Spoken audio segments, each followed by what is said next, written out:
মিনেসোটাকে স্বাধীন করার আন্দোলন উল্লেখ করে বিক্ষোভকারীরা দাবি করে গভর্নর টিম ওয়ালস যাতে বাড়িতে অবস্থানের নির্দেশ তুলে নেয়, যদিও সেখানে করোনায় আক্রান্তের সংখ্যা ক্রমেই বেড়ে চলেছে।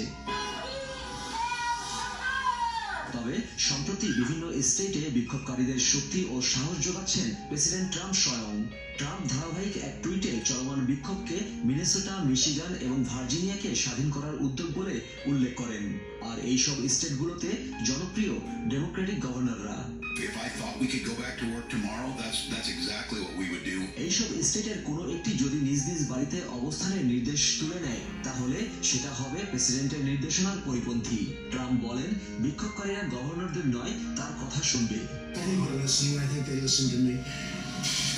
They seem to be protesters that like me and respect this opinion. এর পরদিনই নিউ ইয়র্কের গভর্নর এন্ড্রু কুমো অভিযোগ করেন, প্রেসিডেন্ট ট্রাম্প ভাইরাস শনাক্তকরণ পরীক্ষা সহ চিকিৎসা উপকরণের সরবরাহ সংকটকে ভিন্ন খাতে প্রভাবিত করার চেষ্টা করছেন। The state should this, the state should this, the state should this. Yes. Well, what support have you given the states?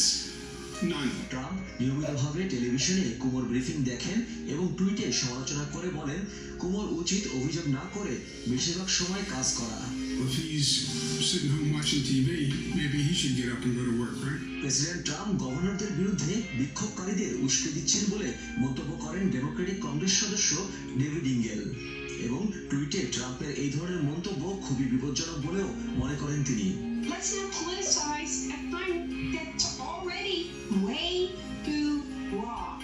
And you know, it just takes a spark to start an explosion that with this coronavirus already out there could be very, very dangerous. এদিকে white হাউসের ভেতরে এবং বাইরে বেশ কয়েকজন উপদেষ্টা